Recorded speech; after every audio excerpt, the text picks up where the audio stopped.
There is a 10-year, a decade-long plan for DC Studios projects, which began with Superman. Now, you would think Creature Commandos, but no, it really starts with Superman. Well, director and, of course, co-studio head James Gunn talks about the 10-year plan and Chapter 1, Gods and Monsters specifically. So let's go over everything he said and how he's hyping up the future.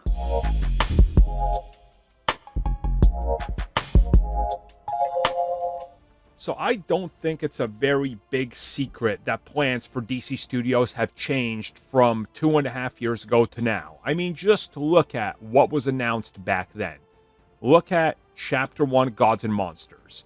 Like, half of that does not exist anymore or has been canceled / changed significantly. It's just sort of a interesting look back that I'm doing here because, again, a lot has changed and naturally they're going to pivot with responses from people. Obviously, already we have a sequel to Superman, Man of Tomorrow. That's nowhere on the initial slate, and that's coming still before multiple projects that were announced on day one. So recently, head of DC Studios, James Gunn, was talking exactly about this whole idea of Chapter 1, what they announced, and of course, a decade-long plan.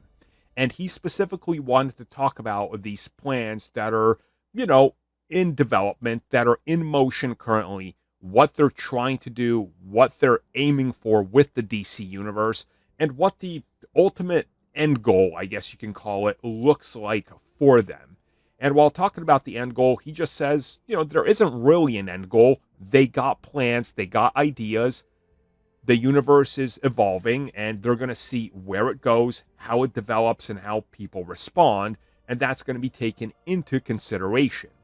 Now, while talking about this, he does actually go into talking about the rest of the plan and the full 10-year outlook. So that's exactly what we're going to get into and what he hypes up.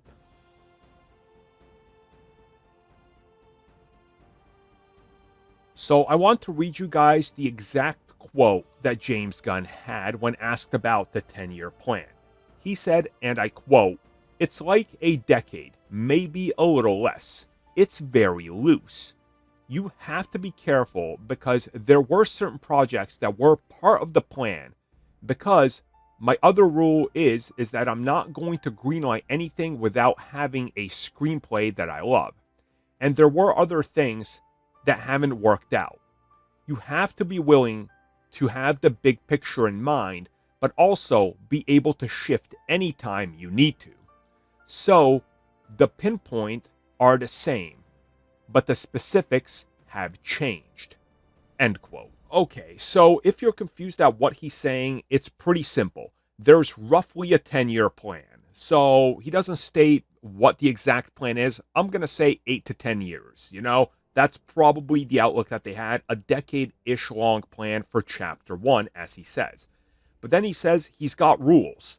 And unfortunately, this rule did not work. Obviously, they announced multiple projects that aren't happening anymore. Swamp Thing, we know, is dead.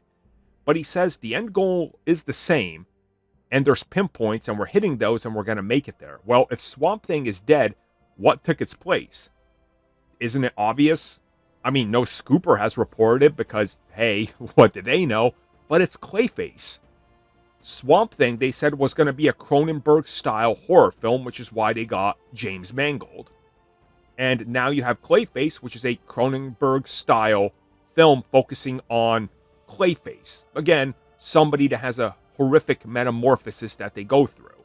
So again, he's talking about adjusting and planning and seeing the responses, and again, course correcting, and that's what it's all about.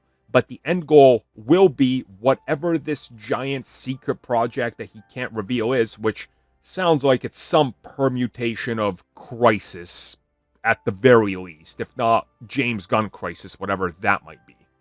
He then did also talk a little bit more about the output for DC Studios on film and TV, highlighting how they're really trying to do 1 to 2 series a year and 1 to 2 films a year, but sometimes more due to DC Studios obviously having Elseworld projects like The Batman, and how that technically falls into the 10-year plan, although, again, it's an Elseworld, so that's not necessarily his plan. And then, coincidentally enough, he also teases the Justice League.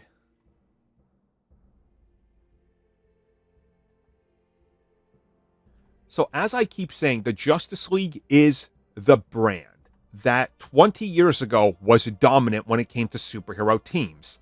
Leave it to a director that doesn't know what he's doing, and, well, the 5th most recognizable team in comics ends up becoming number 1.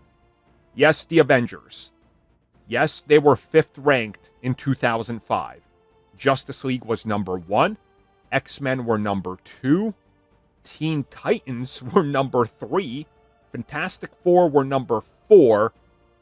Avengers were barely in 5th. People realize that Batman and the Justice League sell. The Justice League still sells. That's a fact. And one mishap is not going to stop them. A Superman mishap didn't stop them. X-Men and Fantastic Four mishaps didn't stop Marvel Studios or Fox with the X-Men. So look at what they've done with Fantastic Four. The first good Fantastic Four film, and nobody cares that there was bad ones. They realize that there's value in it. So when asked about what is the end goal of Chapter 1, James Gunn again danced around it, but he definitely implies it is a version of Justice League. And what he does is essentially he talks about how all these pieces come together to form a singular bigger project and thing. Again, maybe he's not explicitly talking about it. Maybe it's not going to be the Justice League proper because they got some weird names for films like Man of Tomorrow, Brave and the Bold. So who knows what it's going to be called? Maybe it's going to be called World's Finest, and it's literally all the DC characters working together. But again, that's the idea. That's the big sort of crux and push for everything moving forward. And I think once you just realize what James is saying, you kind of understand that they want to do what Marvel did, but they want to expedite that, but they also want it to get there much faster. We're not taking 15, 20 years to get to the point where heroes just exist and everybody knows. They exist out the gate and they're teaming up. And that's, I think, the real sort of focus of Chapter 1. Get us to the point where within 5 years, it feels like it's been around for 25. Thank you for checking out that video, and thank you for your continued support. Feel free to like, share, subscribe, do whatever you will, and if you're so inclined and would like some additional content from us, which includes unfiltered content and bonus discussions, we do offer exclusively in our member section. We hope to see you there. So thank you for watching, and have a good one.